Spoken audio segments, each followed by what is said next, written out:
is a great day today. Thank you for dropping by to check out this week's video commentary.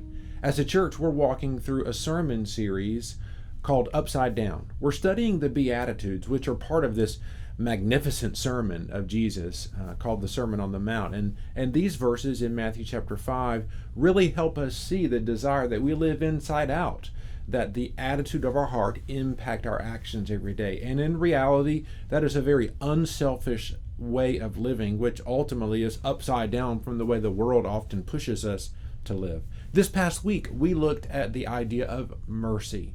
And I realize that's a word that oftentimes is, misconstrued or not really given a lot of depth to the weight that that word means.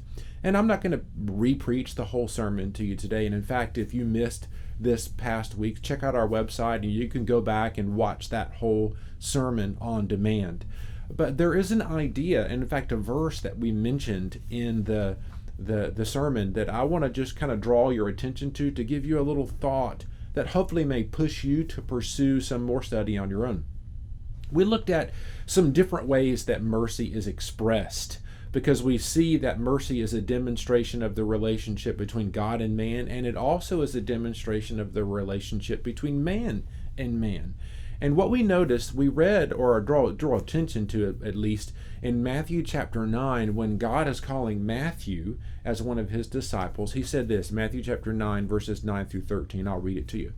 As Jesus passed on from there, he saw a man called Matthew sitting at the tax booth, and he said to him, "Follow me." And Matthew rose and followed him. Which, by the way, if you haven't watched yet the short series called The Chosen, download that app. It's a very dramatic, somewhat creative demonstration to help us maybe visualize the life of Christ and his disciples. And I really love how they portrayed the character of Matthew. Check it out. It'd be encouraging to you.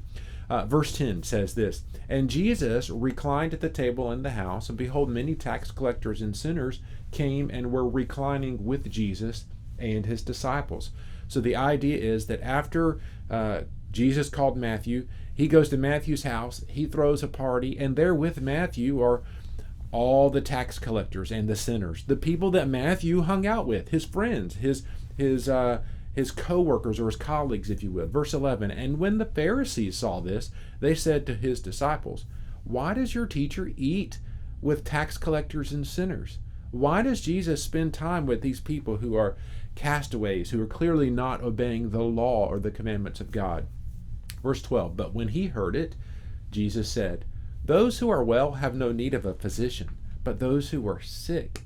Go and learn what this means.'" And then he makes this statement, "I desire mercy and not sacrifice, for I came not to call the righteous, but sinners." In that simple yet powerful, deep statement, I desire mercy, not sacrifice, there is this idea of sacrifice, speaking in the context to the Pharisees, speaks to our religious conduct. The Pharisees were all about what they had to give up and the rules that they had to follow to be considered worthy to follow Jesus.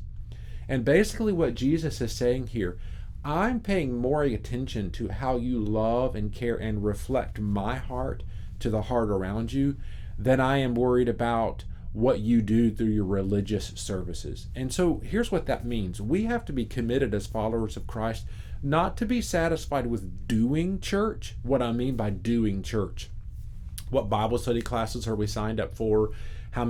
What was our attendance in church? And those types of things. That's kind of in the doing church. What we do from 11 to 12 on Sunday, for example. And more importantly is, how are we reflecting the character and attitude of God in our actions while we gather together in worship, but while we go throughout our day? We demonstrate mercy. We show the love of Christ in our actions, in our home, to our neighbors, to our enemies, to those who need him.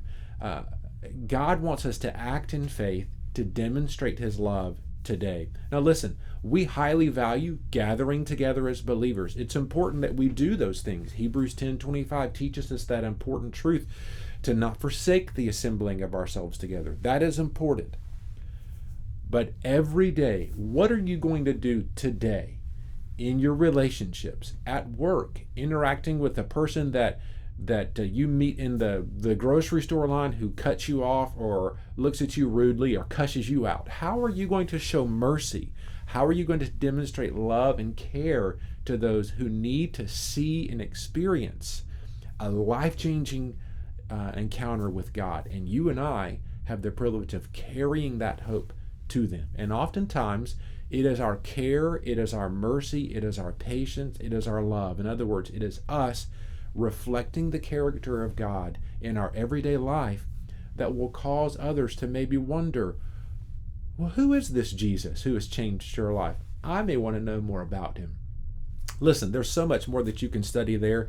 My purpose and intent is to just encourage you to pursue Christ more on your own with these video commentaries. This is just a thought that struck me in my study time through this sermon. And whatever it is that God challenges you today, I pray that you would step out in faith and do it, and do it with confidence and courage and a desire to show his mercy and love, because his mercy is so much more than we could ever imagine. It is an endless supply of hope. So you can walk in confidence today because of what Jesus has done in you, through you, and for you.